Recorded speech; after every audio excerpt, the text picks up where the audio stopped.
Welcome to Q&ASMR. Hello, I'm glad you can make it. These questions are brought to me by listeners like you. Please sit back, relax, and enjoy. This question comes from Felix Ronald Titus. Where did we come up with all the different names for types of cars, like van or sedan?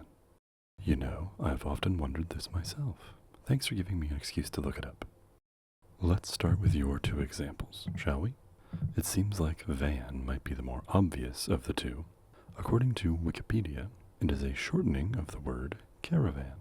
Originally, a caravan was a grouping of wagons all traveling together, but over time, the word began to mean any individual wagon delivering goods. Now, as a contraction, van applies to any vehicle large enough to haul many passengers or cargo.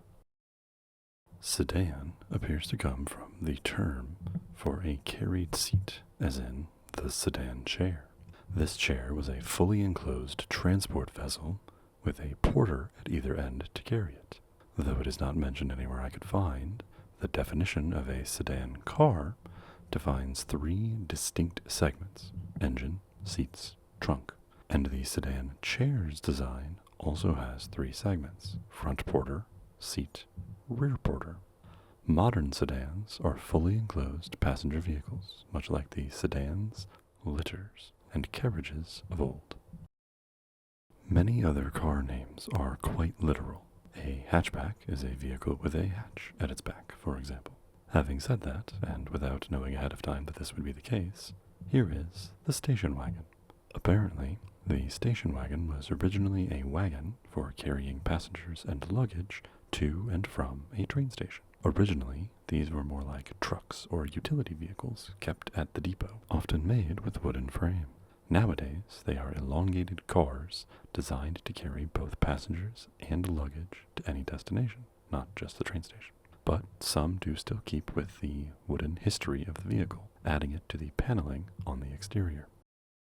I guess we can move on to trucks next, as I did just mention them. Truck appears to derive from the Greek word trokos, meaning wheel, and was first applied to the heavy wheels used by ships' cannon carriages. Over time, people began referring to any heavy load-bearing cart as a truck, which eventually extended to the motor-powered load carrier, becoming a motor truck, which we now simply call a truck.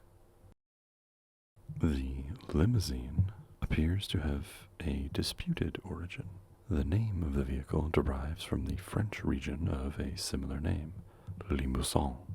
Either the style of early limousine vehicles resembled the hooded cloaks of shepherds in that area, or the chauffeurs themselves wore cloaks of a similar style, as the driver portion of the vehicle was not fully enclosed.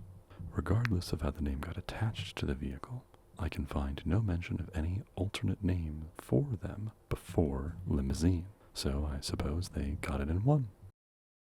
Town car seems like an English translation of the French term for a short-range vehicle.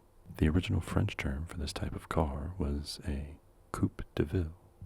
De ville is French for town, so carriages and later motor vehicles that were intended for short trips into town were de villes. As the style became more popular in English language locales, the name was translated to town car. Speaking of coupes, it appears this is another French word that was Americanized into modern usage. Coupe is a conjugation of the French word couper, meaning to cut. Coupes are shorter than their standard counterpart, first applied to two-seater carriages, later used to note smaller, cut-short cars. Oh, here's one that originated in the U.S. Roadster was originally used to refer to a horse that was good for traveling. The term was later used to describe bikes and tricycles, so it appears the concept of an open-air mode of transportation with minimal seating stuck when it came time to naming the motor vehicle. Officially defined, a roadster is an open-air 2- or 3-seat vehicle. Finally, while not a car we would normally drive around ourselves, the hearse comes once again from French. Herse, further derived from the Latin herpex, is a harrow. A harrow is a spiky metal tilling tool used in farming. Originally, hearses were spiked wooden or metal structures which stood over the coffin to support the pall and allow for the placement of candles and the like. Later, the term hearse began to apply to anything that the coffin was placed inside of, not just the spiky metal structure. When anything finally became motor vehicles, the modern hearse was born. It now applies to any vehicle that transports the dead to their grave. Thanks again for that great question and a great excuse to look these things up. This question comes from I am Zacharias. Why are $2 bills only available at banks and not in standard till setup? I take it from the phrasing of your question, you have some experience behind a register. Not many non-retail workers call the cash register a till. Let's begin with popularity. Unfortunately for enthusiasts of the $2 bill, it is not a terribly popular denomination to use by the general public. When the U.S. was switching over its bills from the original larger size banknotes to the more modern, smaller Federal Reserve notes that we are still using today, the $2 bill was the only bill that did not get a simultaneous switch. That is to say, the $10 bill, for example, stopped production of its larger size and started production of its smaller size at the same time. This act discontinued the $2 bill for about a decade, until the U.S. brought the bill back in the 1970s. Their stated reason for discontinuing the bill? Low usage. The $2 bill has not been reprinted as often as the other four major denominations have been, which gives the bill a degree of mystique or perceived scarcity. People tend to be hesitant to spend a $2 bill because they would rather collect them, or are afraid a cashier won't recognize it as legal tender. This has created a negative feedback loop wherein the banks and Federal Reserve believe the bill to be unpopular, so they don't print them as often, which makes people think they are more rare, so they stop spending them regularly, and on and on and on it goes.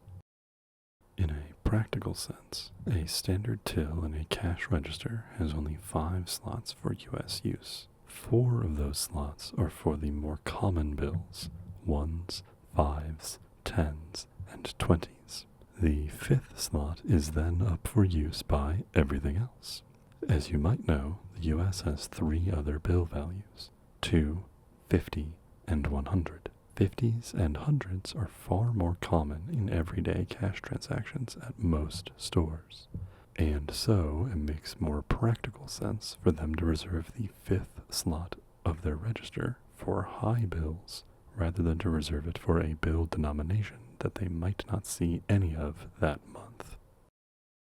If you are a fan of the $2 bill or have some in your possession you're looking to spend, I did learn that even though some cash-accepting machines, like vending machines or ATMs, say that they take $1, $5, $10, and $20 bills, many are actually equipped to also take $2 bills.